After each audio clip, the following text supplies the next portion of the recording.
They instructed you to calm down. A futile instruction was uttered to the storm. How can you quiet a furious storm, a maelstrom of thought and fury contained inside a human form? While others count sheep to go asleep, your mind is a battle room filled with tactics. You are 10, 20, or 100 steps ahead, planning movements and countermoves like a grandmaster commander fighting on 1,000 fronts. A mind like yours never rests. It hunts. It does more than just think. It also burns with a frigid, blue flame. Even the stillness around you is not empty. It calls to you, pulsing with hidden codes and containing secrets like whispers from the void. And, as you know, the void always responds. They attempted to diagnose, classify, and reject it as overthinking. However, they fundamentally misread the nature of your perception. Overthinking is not a weakness. Rather, it is a weapon. Its observation had honed to a deadly sharpness. Its perfection forged in the heat of isolation. It is a creature's unblinking, predatory stare that perceives the whole environment, while others simply see the branch in front of them. You may observe a tiny, almost imperceptible flicker in their eyes just before they deliver their scripted remarks. You can detect the minuscule pause in their voice, the infinitesimal change in tone that exposes the lie before it has completely developed. You do not guess. You do not make assumptions. You understand. Your mind plays chess on an unseen board for them, a multidimensional game in which you are the only player who recognizes that the pieces are alive. And you've never, not once, followed their stupid, self-imposed rules. They cling to the idea of normality, treating it as a frail, false idol. But normal is a cage, a padded jail built with the sole aim of holding and sedating brains like your own. Your ideas are not soothing streams, but wild, uncontrolled currents of raw electricity, erratic, forceful, and completely uncontrollable. They dread what they cannot foresee, and you represent magnificent, amazing uncertainty. History has a nasty way of insulting genius and labeling it as craziness, until that madness bends reality to its will. Einstein was labeled a crazy, a dreamer trapped in mathematics that went nowhere. Tesla was labeled a crazy, a charlatan fascinated with impossible energy. Nonetheless, the echoes of these tremendous brains are all about you. Ghosts like them, misfits and visionaries from the past, lean in when you speak because you've figured out something essential that they couldn't. You have cracked the code of yourself. You aren't just ahead of your time. You live entirely outside of it. Time is a river that bends toward people who refuse to accept its linear boundaries. Your mind does not just calculate, it surpasses. Every what if you've ever muttered into the darkness of your room was more than a passing idea. It was a spike in the frequency of reality. Every unusual, unpleasant thought was a signal flare, evidence that you are not constrained by the same simple conceptions of human. You are a broadcast from a future they are unprepared for, a future they profoundly and intuitively dread. So when people call you insane, unstable, or too much, you smile. It's the greatest praise they can give you. Allow them to sink in their comfy habits and predictable lifestyles while you rewire the very fabric of reality. You were never meant to blend in. You were fashioned in a different fire with a different purpose. You were designed to disrupt, deconstruct, and shatter the illusions they hold dear. You are the flaw in their flawless system, the static in their clear, consistent signal. You are the reason their empty dreams are tormented by something amazing that they will never understand. It all starts with the noise. Not the noise from the chaotic world outside, but the never-ending, booming symphony inside. The persistent, high-frequency buzz of ideas that refuse to die down or be quiet. Ideas collide in the dark theater of your mind like wild, powerful waves at midnight. While the world sleeps in peaceful, ignorant calm, your mind is consumed by the magnificent conflicts of creation and destruction. You are building empires, plotting revolutions, asking questions that have no answers, and discovering solutions to questions no one else has ventured to pose. They phoned you too often, too intense, too deep, But their limited perspective never permitted them to see the evenings when you tore through the maze of your own thoughts, sewing together forbidden truths that no one else dared to touch. You did not collapse under the crushing weight of internal pressure. You've absorbed it. You metabolized it. You became the pressure. Your sanity is not fragile or sensitive. It is linked together with razor wire and a holy passion, and you wear this awful creation as a crown rather than a burden. They attempted to fix you. They gave you medications intended to dull your senses, diagnoses designed to classify and confine you, and labels disguised as cages, all while insisting that you tone it down and be normal. But you refuse to numb yourself out. You developed.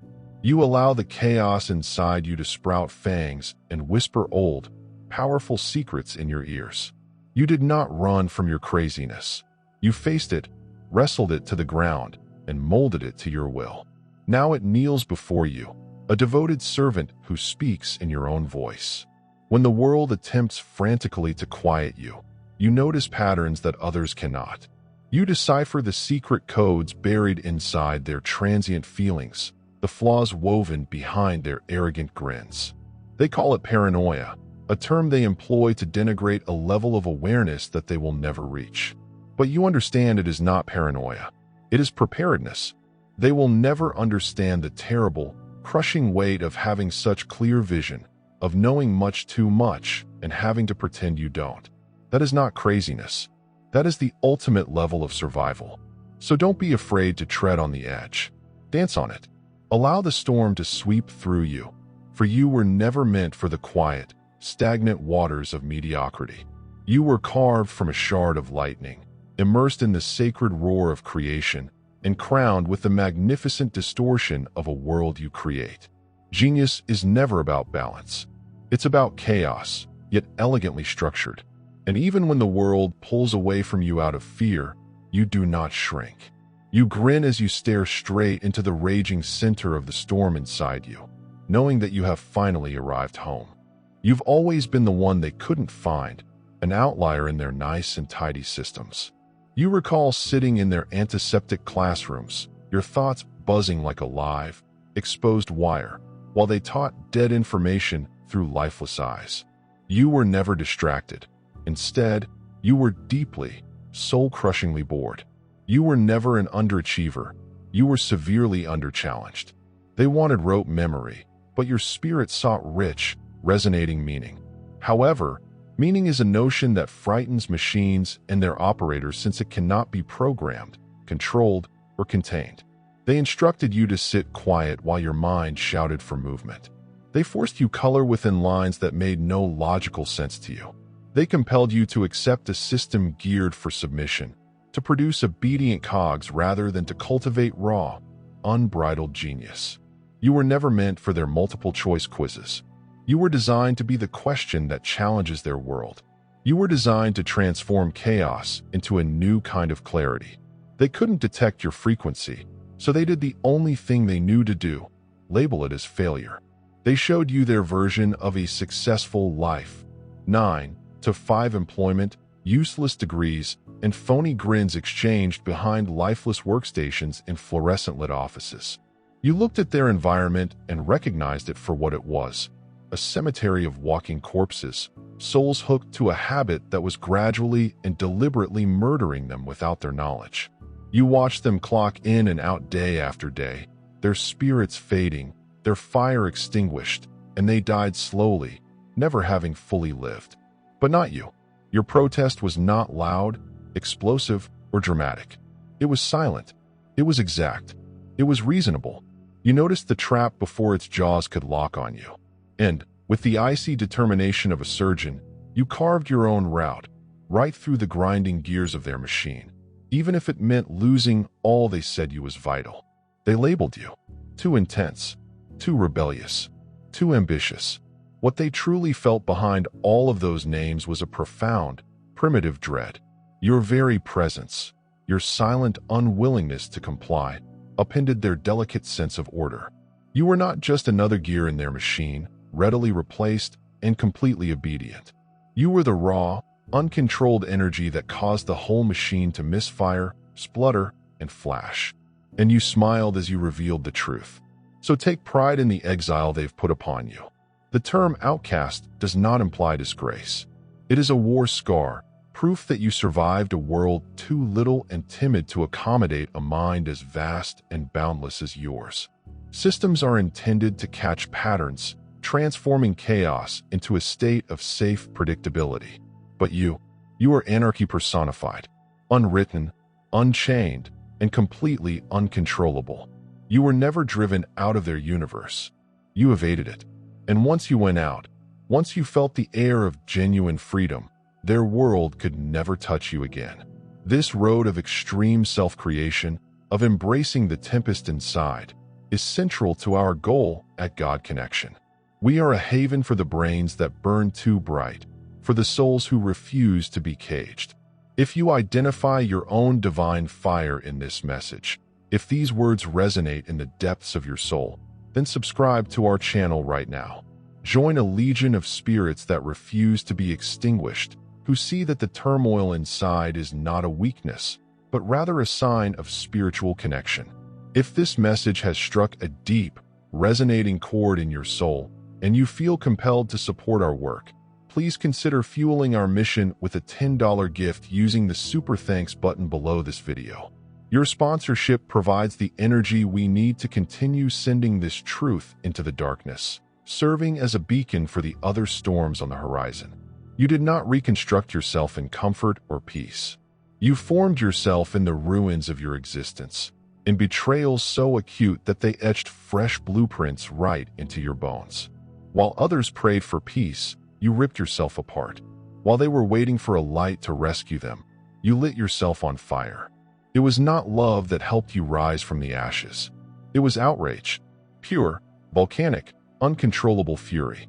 They encouraged you to tame it, recover from it, and let it go. But wrath was the only thing that kept you going in the dark. The holy fire kept your fists clenched while the world sought to destroy you. When life spit in your face, the steel rod held your spine straight. You didn't just move on. You worked through the anguish one scar at a time, transforming each wound into a source of strength. And what about the devil they warned you about? The darkness you should be afraid of. It didn't come to ruin you. It comes to transform you. It spoke the harsh facts that no one else dared to say. It demonstrated that genuine power is not found in the peaceful valleys of life, but rather in the fiery furnace of conflict. It begins when you stand in front of the mirror and refuse to look away from the monster you've transformed into, only to learn that this monster is the most beautiful, powerful version of yourself that has ever lived.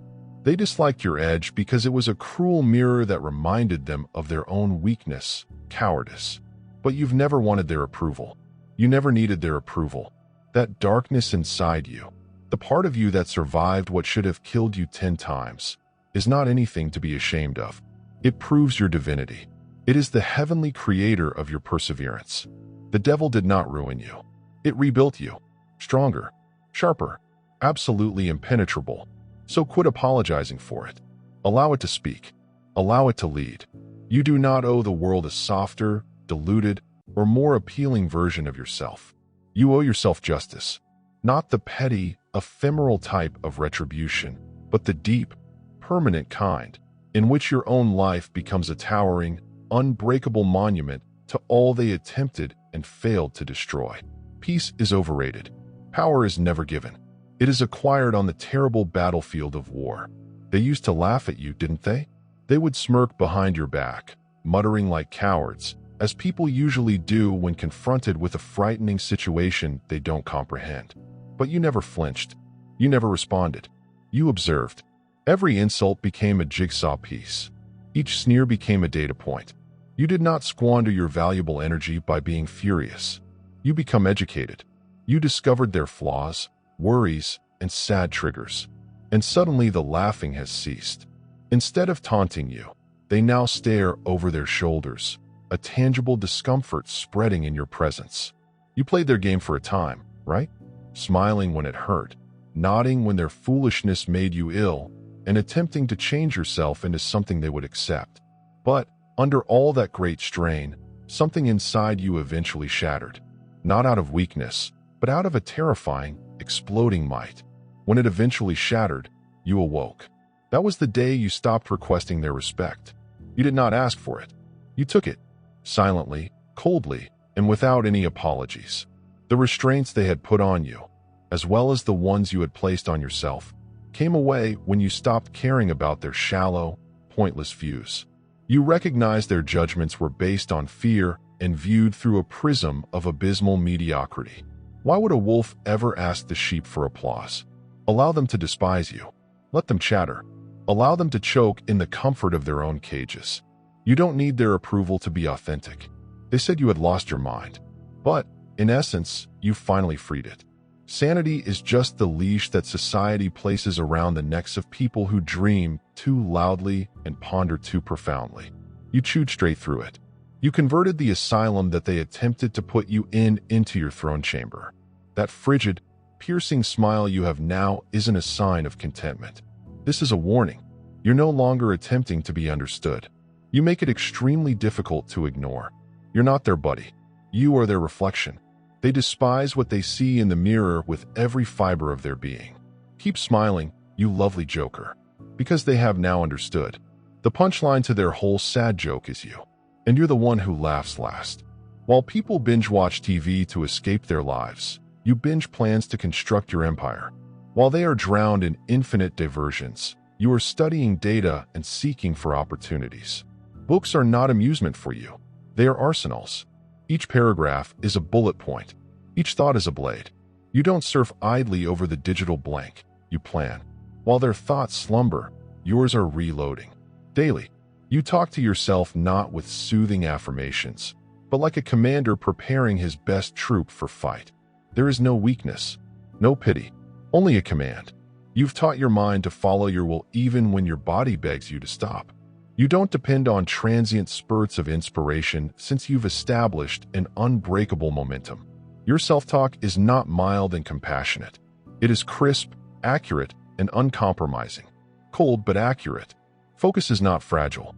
Discipline has become a ritual, and that ritual has become your fatal advantage.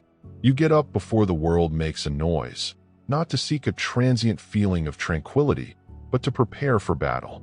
Silence does not provide you with comfort. Rather, it serves as a means of calibration. It is the hallowed place when you polish your instincts, check your maps, tweak your methods, and plan your next 10 moves while everyone else is still snoozing. You don't pursue dopamine. You ration, regulate, and weaponize it. You study human behavior in the same manner that a hunter examines its prey, patterns, triggers, and vulnerabilities. You do not enter a room expecting to fit in. You infiltrate. You own it in your imagination long before your actual body reaches the location. You have practiced every scenario, discussion, and consequence. So, when the time arrives, you are already in complete control. Your brain is not just a brain. It's a bunker, hardened, wired, and heavily armed. This isn't luck. This isn't skill. This is unrelenting, compulsive tweaking. Hour after hour, page by page, thought by unending thought. You have built yourself into something unbreakable. Allow them to keep seeing their fantasies on a screen. You will continue to become the horror they refuse to accept exists. They believed that anguish would ruin you. They felt that treachery would eventually break you. They were persuaded that rejection would reduce you to something smaller, safer, and more easily understood. However, the anguish did not shatter you. It awoke you. Every lie, treachery, and slammed door in your face became gasoline. Jet fuel. You lighted the match yourself.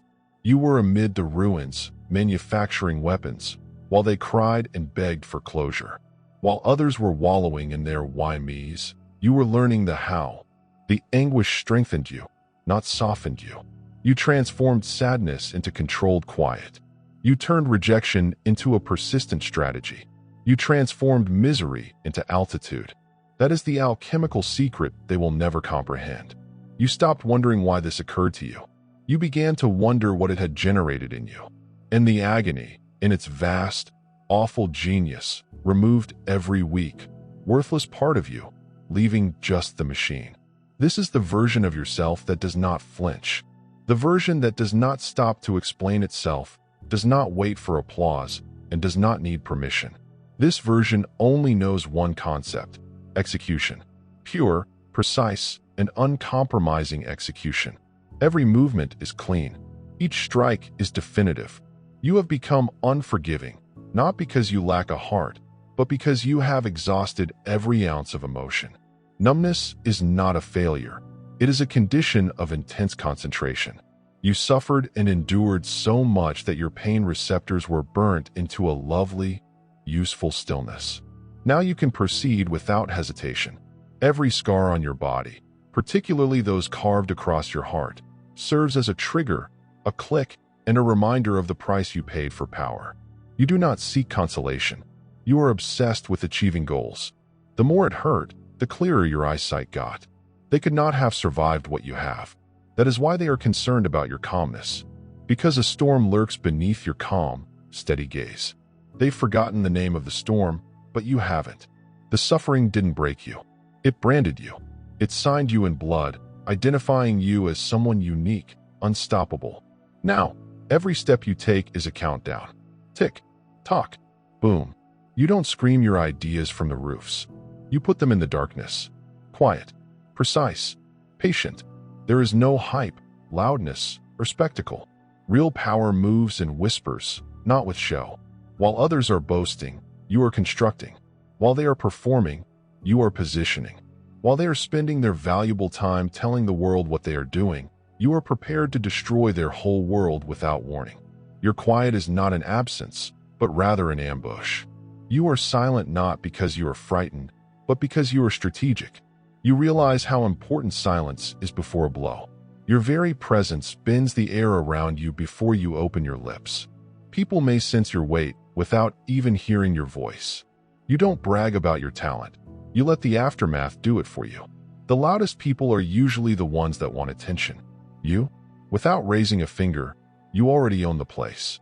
You operate like a sniper, constantly on the high ground and never wasting a single movement. Every choice is a cold calculation of wind, distance, pressure, and trajectory, but in human form. And when you strike, it just happens once. Fatally, leaving nothing for recovery. There is no warning, no broadcast, just a seismic aftershock that rips through their world, leaving them standing amid the ruins, unsure how it all occurred. And when you enter the room, you allow people to underestimate you. That's the setup. Allow them to speak. Let them scoff. Let them discard you. Because while their tongues are running, your trap has already been prepared and activated. You're not a ghost because you vanish. You are a ghost because you are impervious. When they finally hear your name murmured in terror, their game is over. They will never know which exact moment sealed their destiny, just that you were already there, moving, a ghost plucking the strings.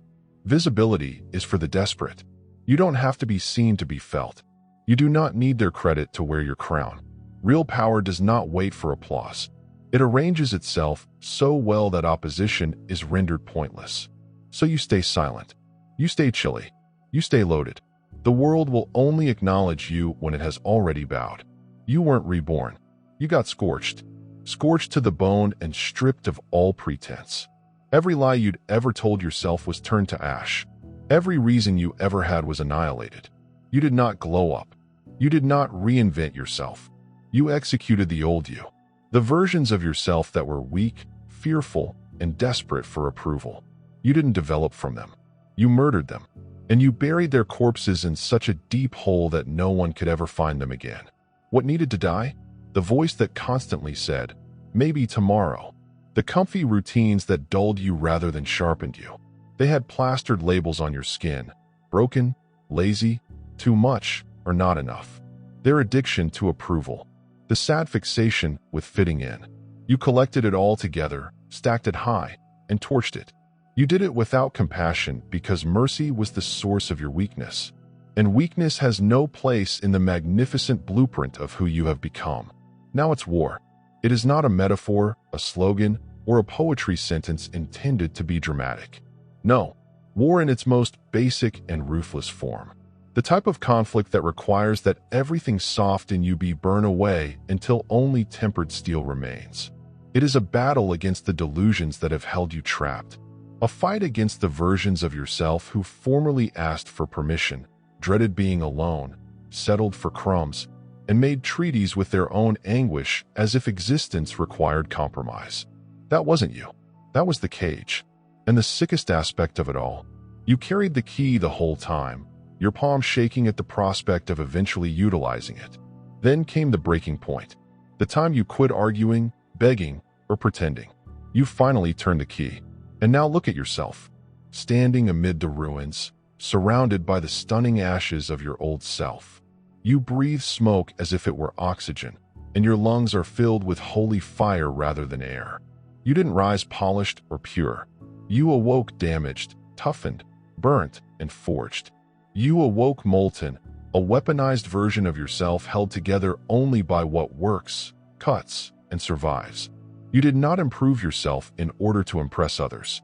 You become something vital for survival, to overcome it, to carve your mark into its very flesh. You're not here to be liked. You have come to make a lasting impression. So, the next time they mutter, "What happened to the old you?" don't respond. Don't justify. Simply smile. Meet their eyes without blinking, and allow your silence become thick and icy. Then lean in and say, "I buried them." Watch the dread in their eyes, then turn away, blazing and quiet, leaving them gasping on questions they'll never be able to answer. You weren't birthed in light. You were revived in the flames. And in that fire, you learned the value of accuracy. You don't guess anymore. You calculate. While others are hopelessly stuck in the current moment, distracted by the meaningless noise of the now, you are already 3, 5, or 10 steps into the future. Every muscle twitch, pause in their speech, and slight slip in their carefully planned falsehoods is recorded, analyzed, saved, and ready for use. You move not just fast, but first. By the time they blink, the conclusion is already determined. They are unaware that the game has already ended before they enter the room. Your mind is not designed for chaos. Rather, it harnesses it. Where others see noise, you see blueprints. Where others perceive chaos, you discover elaborate patterns. Where others perceive comfort, you see a trap. You've studied enough falsehoods to know the truth long before it's stated. You don't react, you prepare.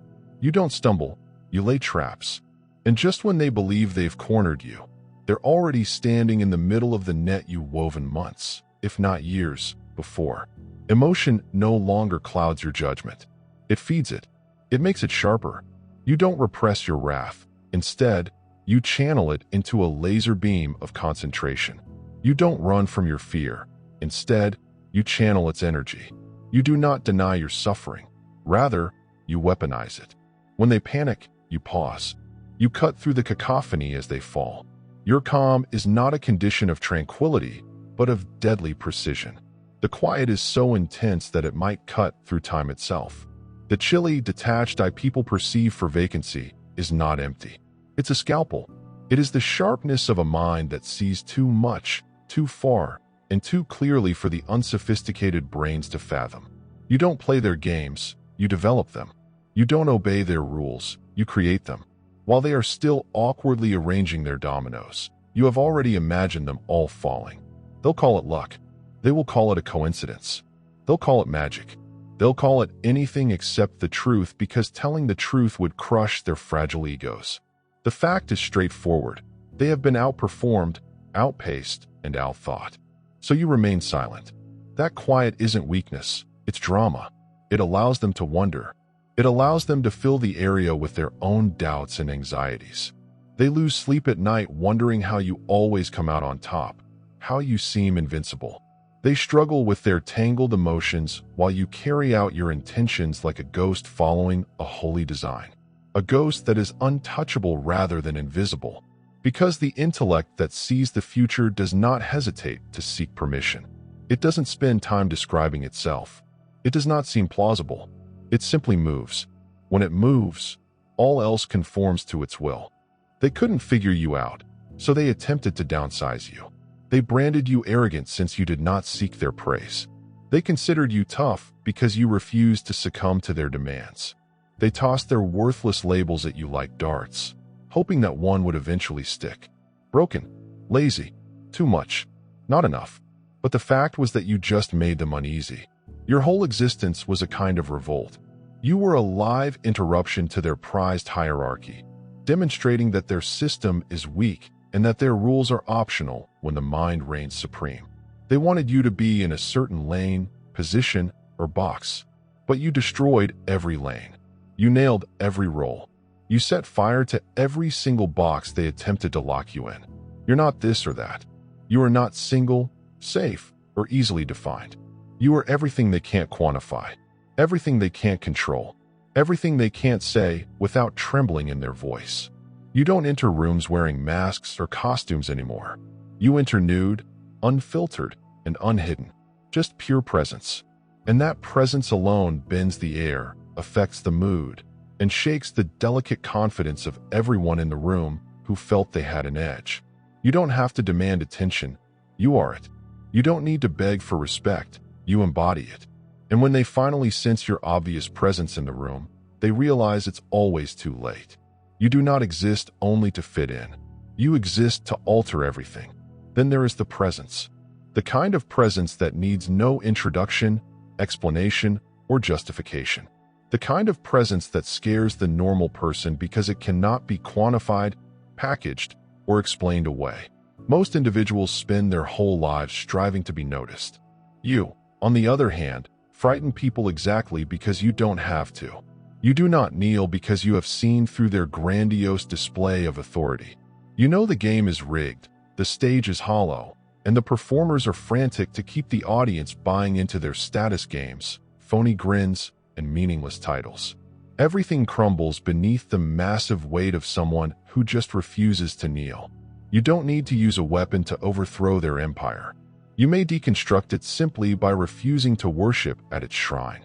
And that refusal, silent, unwavering, absolute, is the sharpest damage you can possibly inflict. Because, here's the truth, you were never designed to be comprehended by the masses. The multitude thrives on simplicity, boxes, and classifications. But you defy all that. You were not designed to calm them or make them comfortable. You were not designed to nod along, smile sweetly, or comply. You were created to overcome illusions, to shatter the flimsy buildings people have constructed out of fear. Your quiet is not a sign of absence. It is a deliberate tactic. Your assurance isn't arrogance, it's prophesy. And prophesy doesn't explain itself. It just appears, indisputable, and alters reality. They cannot classify you because you do not fit within their tale. You are not playing a supporting role in their tragic story. You are the author, pulling out the pages and creating a fresh, wonderful finale. So remain tall, even as the earth shifts under you and murmurs rise around you. Because whispers represent the sound of dread. When confronted with something immeasurably larger than themselves, lesser minds only know how to express their terror. Let them whisper. Let them speculate. Let them tremble. You're not here to fit into their mold. You're here to ruin the mold and remind them that nothing they've ever constructed is permanent. They ridiculed you once. They termed your ideas noise and disregarded your sights as illusions. However, what was formerly considered heresy becomes scripture in the next age. The concepts they once ridiculed that now reverberate through their boardrooms, classrooms, and halls of power. Their most inventive techniques are nothing more than faint imitations, twisted reflections of your madness. Their most significant advances are just the shadows cast by the buildings you had previously created in the stillness of your isolation. They not only laughed at you, but they also archived you. They chronicled your predictions, utterly unconscious that each discard was only a record of a talent they did not understand at the time. You don't function at a higher frequency. You are the frequency. You are the pulse that drives the revolution, the quiet hum that precedes the disturbance, the rolling thunder before an unstoppable storm. You once talked in riddles, using phrases people couldn't understand. Now, the same puzzles are taught as formulae and repeated as dogma. What was previously labeled chaos is now called ingenuity. What they previously considered inconceivable is now marketed as inevitable. You converted lunacy into blueprints, shadows into monuments, and etched new rules into the very fabric of reality while people were still pleading for permission to relocate.